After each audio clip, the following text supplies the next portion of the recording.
Mənə bax qardaş, bax laf tutaq ki, Fatimə Əbubəkirdən küsüb. Bunun sənə nə dəxli var, mənə nə dəxli var? Yəni bu nə dəyişir ki bizim dilimizdə nəyi dəyişir? Bax nəyi dəyişir də bizim? Bax sən Allahın huzuruna gələndə Allah sənə deyəcək ki, gəl Əbubəkir yerinə cavab ver, ya Fatimə yerinə cavab ver. Qardaş, get sən özünə lazım olan şeylə məşğul ol da. Allah sənə Qurani-Kərimdə əmrlər və qadağalar verib. Get onlara əməl elə və salam de qardaş. Yəni Əli ibn Əbu Talib bu məsələləri qurdalamadı, bunları mühakimə eləmədi bu məsələləri. Sən niyə eləyirsən ki bunu? Burada hər şey necə yanır? Necə yanır qardaş? Sən əldən ağıllı çıxmırsan sən. Yoxsa Həsəndən, Hüseyndən ağıllı çıxmırsan. Yapışmışsın elə bu fədəş məsələsi belə. Bu sadəcə olaraq siz bu məsələni müsəlmanları parçalamaq üçün, təfriqə salmaq üçün qardaş. Bu məsələdən istifadə edirsiniz. Belə demək olmaz. Allahdan qorxun. Müsəlmanları parçalamaq lazım deyil. Belə şeylər salıb Sünni Şiə arasında yəni ikitirəlik salmaq lazım deyil qardaş. Yəni onlar arasında hər hansı bir haqsızlıq, bir-birinə qarşı necə deyim, haqqına girmək, nə zülm, ədavət nəsə bir şeylər olubsa belə Allah onları mühakimə edəcək. Vəssalam. Bunun mənə, sənə, ona heç bir aidiyyəti yoxdur. Hər kəs öz gününə ağlamalıdır. Hər kəs öz gününə ağlamalıdır. Aydındır? Sən qardaş durmuşsan, Əbubəkir belə gəldi, nə bilim Fatimə belə şeylədi. Qardaş Allah hamısından razı olsun. Onlar da ötüb keçən bir ümmətdir.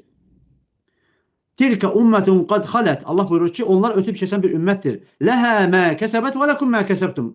Onlar özlərinin qazandıqları onlara qalacaq. Sizə isə öz qazandığınız qalacaq. Ona görə qardaş bu məsələlər vallahi billah boş məsələlərdir. Yəni bizi də məşğul edirsiniz bu şeylərlə.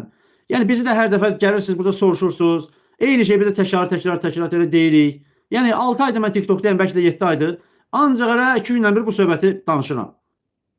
Yəni mənasız bir şeylərdir qardaş. Vallahi mənasız bir şeylərdir. Gəl ondan sonra sən Allaha şərik qoşma. Tək olan Allaha ibadət elə. Sən bidətlərdən uzaq dur. Allahın Subhanahu va Taala sənə əmr etdiyi bir qaydada, o keyfiyyətdə bir müsəlman ol. Aydındır qardaş? Yəni deist olmaq lazım deyil. Deistin nə dəxli var ora? Niyə görə deist olursan? Yəni sən Fatimənin mirasını müzakirə edib nə əldə edəcək? Mədinəyə hücum edib mirasını verəcəksən Əhl-i-Beyt davamçılarına. Nə edəcəksən bax? Və nə edəcəksən? Bax da ki, lap da ki sən haqlı çıxdın. Sonra ona nə dəyişəcək? Nə dəyişəcək də? Ona görə yəni Əbubəkir fədəkə vermədi deyə Fatiməyə kafir oldu. Yoxsa Əbubəkir sən xəlifələrdən çıxaracaqsan. Yəni nə olacaq da qardaş? Bax lap da ki Əbubəkir birinci xəlifə sayılmadı. Nə dəyişir?